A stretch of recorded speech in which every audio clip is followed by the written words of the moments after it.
YouTube, what is up? It is your boy Duke, back here from sportsgamers.com with another college football 25 video. And today I want to take a look at Georgia's offensive playbook.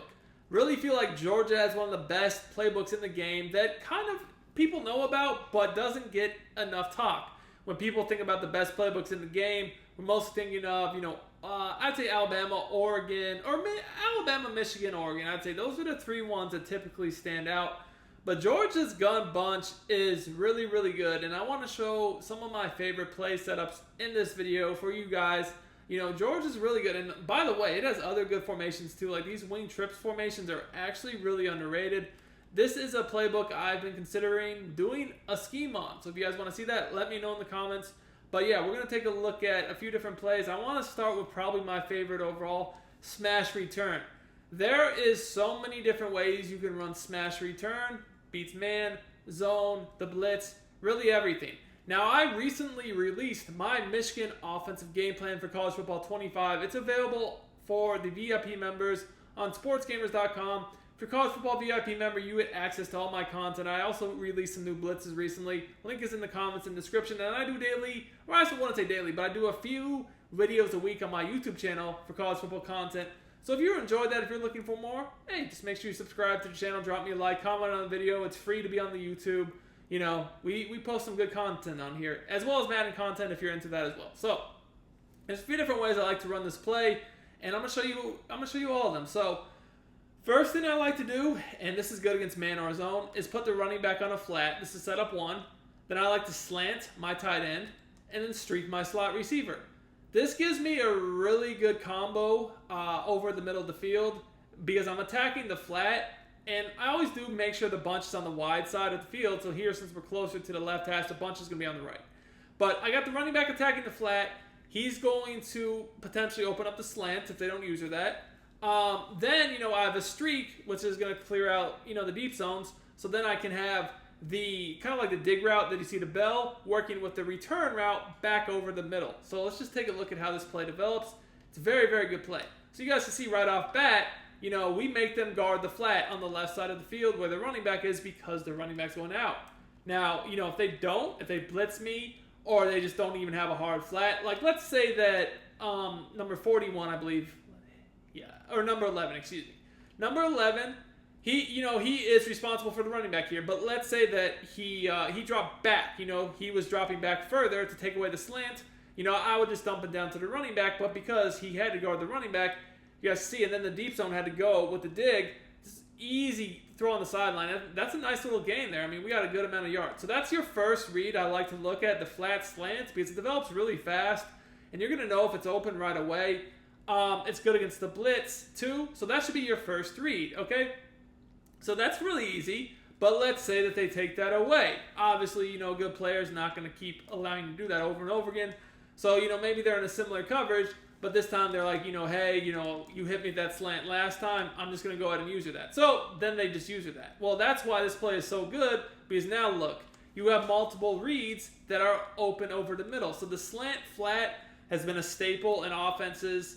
It should be a staple in your offense. It's really, really good. If you want to get better at college football 25 and win more games, check out my college football VIP membership on sportsgamers.com. Put the link to order in the comments and the description. You will get access to all the content I release for college football all year long, including the best offense in the game, the best defense in the game, my secret A-gap blitzes, my rollout glitch, my run defense, and my pass defense, and much more. Let's dominate together, boys.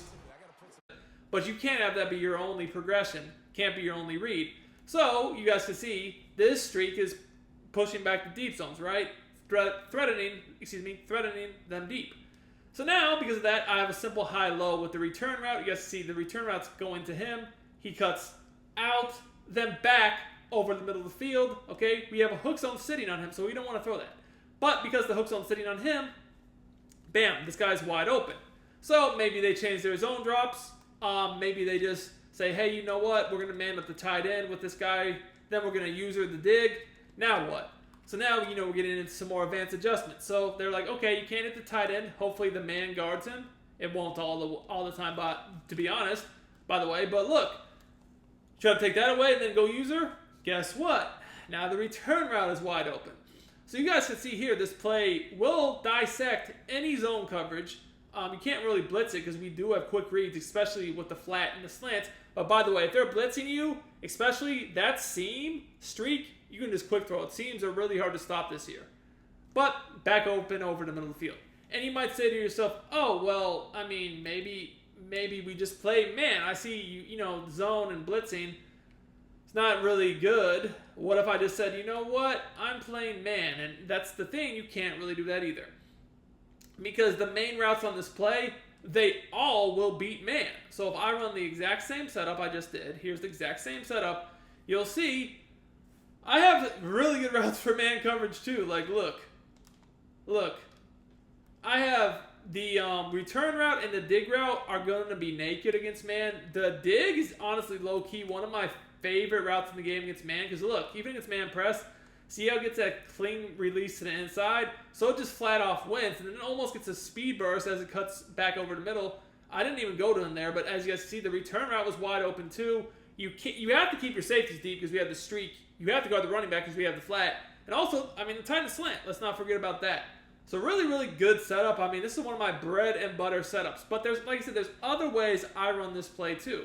So that was more of like I was attacking like the flat, you know, the quick slant, and then like more so the seam over the middle. You know, what if you want to threaten the sidelines a little bit more? I mean, you can certainly do that. And, you know, there's a few different ways to do it. Now, first of all, it kind of depends what type of zone they're playing. Like, let's say they're in cover 2. This is one of my favorite ways to attack cover 2, what I'm about to show you. So, you know, I see like, hey, you know, this guy likes cover 2. What are we going to do? Again, we're going to flatten the running back. But this time we're going to streak the tight end and corner the slot receiver. So let's just take a look. Bam. This is good against zone, period. So guys, this setup is really good for any zone, but I really like this against cover 2, because if I catch them in cover 2, as you guys can see here, the corner route is just going to be naked. And the reason why is it's like, corners like this will get over the top of flats, whatever zone drop they're on, doesn't really make a difference. But because I have a streak to the tight end, that really does pull or hold the deep half, more so in the middle of the field. So now, like, look, this guy's just blatantly wide open. And we still do have the reads over the middle of the field. So, like, here, I mean, they had the hook zone sitting on it. But, like, let's say that they say the corner coming open, so that maybe they take their user, run to the corner. Then you're going to leave either the return or this dig route, which the dig route's open later in the play, open back over the middle of the field. Now, like, if they were more in something like this, which would be more of, like, you know, deep, like, anything other than cover 2, really, like, whether it be, like, flat zones, cloud flats out of a cover 3 or cover 4, doesn't matter. Like I said, anything but cover 2. What I actually prefer to do is do basically just a corner route and then stem them all the way down. Now, when you stem the corner route all the way down, you know, you could do the streak if you want with it, but, like, you don't even have to, which is the stupidest thing. But, you know, you can. So then we can do something like this, and, you know, then still have the reads over the middle of the field. Now, you guys can see here what I mean. Look, see, he's just wide open on the sideline when you stem him down to the wide side too. It is easier to throw when you do have a streak, but, like, you guys see the streak just pulls him. It's just wide open. Bam. And you can do it you can do this kind of concept different ways. See, that time I did it, if you take a look at the replay. Let's take a look at the replay real quickly. You guys can see how I did it here.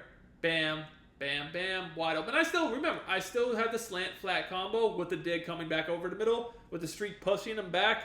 So, yeah, I mean, I still have that, but, like, really what I'm doing, I'm attacking the middle of the field, but really looking at that on the sideline. And you guys can see I have, like, probably showing you like a good 2, 3, 4 variations to this play. It's technically only one play, but with all these variations, we can attack every single area of the field just from one play. So you can imagine if we start mixing in other plays, we got flood, we got bunch trail, bench pivot. You actually even have play action plays with auto motion, which can be very effective if someone has a good blitz. Bunch hail, corner strike, deep attack, dig return. Mesh block. I mean, we can go on. There's a few decent runs too. This formation is really, really good, guys. So like I said, if y'all want, in the comments, let me know if you want me to develop a scheme from this formation out of Georgia Playbook, a full scheme out of it with all the different plays. It's really, really good. I can do that for y'all. Until next time, it's your boy Duke, and I'm out of here.